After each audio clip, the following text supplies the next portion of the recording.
Makanya di Quran itu ilmu tertinggi diantaranya menurut orang tasawuf qulillah tsumma dzarhum fi khaudihim yalabun. Saya itu gak pernah loh takut mati meskipun saya masih muda, karena saya bayangkan mati itu ya baik-baik saja. Ketika saya hidup ya gak tahu cara ngelola nyawa saya, kenapa kok gak pergi. Kamu tahu caranya ngelola nyawa kamu, kok gak mati sekarang? Gak tahu kan? Tahu-tahu masih hidup kan? Tahu-tahu diutang semacam-macam lah. Sebenarnya kita zaman hidup pun gak tahu cara ngelola nyawa kita, cara kerja jantung kita, cara kerja paru-paru kita. Nanti setelah kita mati pun gak tahu caranya hidup ketika kita. Tapi anehnya kita, mosok manusia sudah dilemah iso hidup lagi. Memangnya kita sekarang bisa hidup karena kita tahu-tahu ya hidup. Ditekdir anak yang melarat, pesek, elek. Orang lain ditekdir anak kiai, gus, mulyo. Kita kan tidak pernah bisa milih bapak itu ora iso. Ngerti-ngerti anak Karmen, anak Karlan itu sudah gak tahu. Artinya gini ya, sudah ya Allah, ketika saya hidup ya tidak tahu kenapa saya hidup, pasti Engkau yang menghidupkan. Ketika saya mati juga gak tahu kenapa saya mati, pasti Engkau yang menghidupkan dan mematikan. Maka saya akan baik-baik saja di akhirat, karena ketika di dunia Tuhannya yang Engkau, ketika di akhirat Tuhannya, dan sifat Engkau tidak akan rubah, tetap Arhamur Rahimin. Makanya dulu wali-wali itu kalau mau mati ya santai aja. Said Umar bin Abdul Aziz itu ulama-ulama dulu kalau mau meninggal itu, kalau keluarganya nangis marah besar.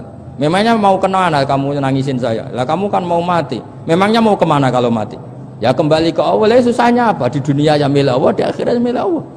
Inna sholati wa nusuki wa mahyaya wa mamati lillahi rabbil. Yang aneh sampai harus melarat orang wani mati. Wah, aneh tenan. Ya karena sampean tahu mungkin di akhirat lebih miskin lagi kan.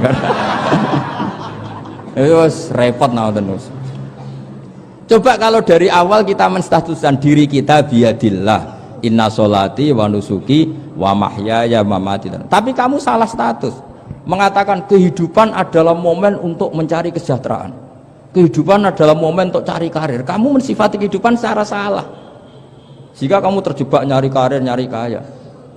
Coba kalau kamu pakai mazhabnya Sufi, kehidupan adalah pemberian dari Allah untuk kembali kepada Allah. Kematian ya seperti itu. Akhirnya ya santai saja. Inna sholati wa nusuki wa mahyaya wa mamati lillahi rabbil alamin. Istri juga gitu. Saya itu tidak sombong, saya itu mulai nikah sampai sekarang itu hampir gak pernah tukaran sama istri. Sama istri saya itu sering bilang gini, Gus kali-kali kalau saya ngamuk itu diwales, dilawan, supaya saya punya musuh katanya. Betul ya? Ya saya bilang gini, Allah itu maha baik sama saya. Ketika harmonis, ganjaran saya ya lewat harmonis itu, sehingga saya ngasih uang, menyenangkan Anda. Ketika Anda marah, ganjaran saya lewat sabar. Ya sudah, itu semuanya baik. Kalau kamu marah, saya tidak dapat pahala. Makanya kalau kamu marah tak dengerin. Ini cara Allah membuat pahala tanpa bayar, kata saya. Justru kalau pas rukun itu untuk dapat pahala harus nyervis, jajak nukokno kelambi mahal katanya. Boros itu pahala yang boros katanya.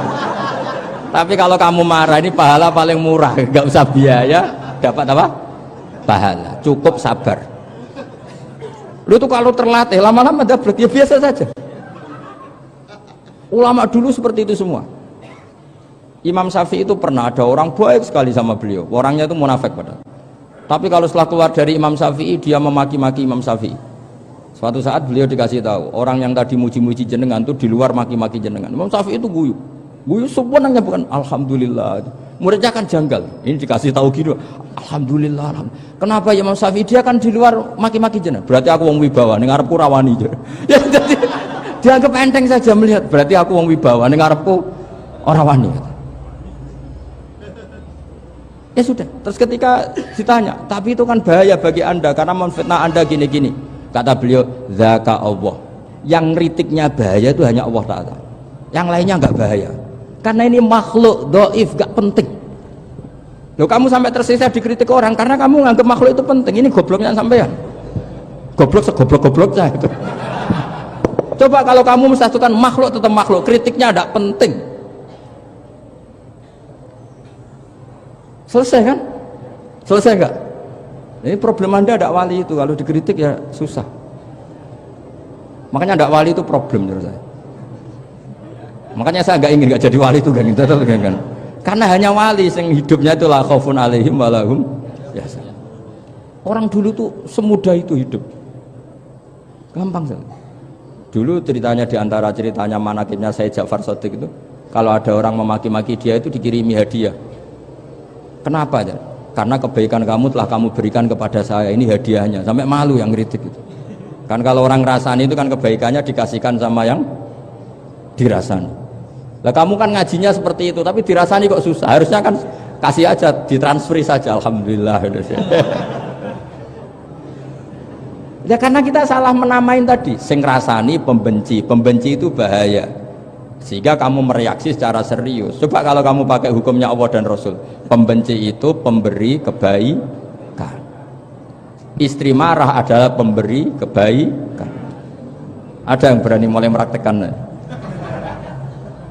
Latih begitu terus, insya Allah nanti hidup kamu barokah. Itu disebut wa'allama adamal asma. Dan itu yang diajarkan Rasulullah. Rasulullah itu kalau ngajarkan hidup itu gampang sekali. Allahumma ja'alil hayata ziyadatan li fi kulli khairin wal mauta rohatan li min kulli syarrin. Jadi kalau kita hidup, anggap saja peluang untuk nambah kebaikan. Kalau kita mati, anggap saja akhir dari semua potensi kejahatan kita. Anda sekarang mungkin tidak zina, tapi potensi zina. Anda sekarang tidak korupsi, potensi korupsi. Anda sekarang tidak selingkuh, tetap potensi selingkuh. Lah, anggap saja kalau mati, berarti akhir dari segala potensi itu. Alhamdulillah. Makanya saya tuh nggak pernah takut mati. Karena saya misalnya setiap saat mati ya saya nanti akan bilang, ya Allah ini sudah mau mati berarti mau akhir dari segala potensi keburukan saya. Alhamdulillah. Makanya itu ulama-ulama dulu kalau ada preman mati, saya guys, tonggone ra gelem muni saya. Wah preman kurang ajar. Saya guys, tonggone tetap ra gelem muni saya. Padahal kiai ini muni, saya guys pun mati pun mboten saged macam-macam niki pasti. Karena dia dengan mati berarti rohatan mengguli syarrin, keburukannya tidak terulang lah. Lah keburukan nggak terulang lagi itu saya apa buruk? Saya. Makanya kiainya minta saya ge niki tonggone cek menengai. Saya ge menengai. Makanya suatu saat kalau ada gitu kamu harus bilang apa? Saya pun boten jahat malih pun mati. Jadi kayak apa coba? Coba sekali-kali statuskan kalau al hayat adalah ziyadatan lana fi kulli khairin. Al maut adalah rohatan lana min kulli syarrin. Sehingga kita hidup ya happy, mati juga happy, gak masalah. Terus kayak misalnya mendingin, tapi anak bojoku piye? Memang selama hidup anak bojomu bahagia. Ketoknya ya tambah musibah ya, Cok.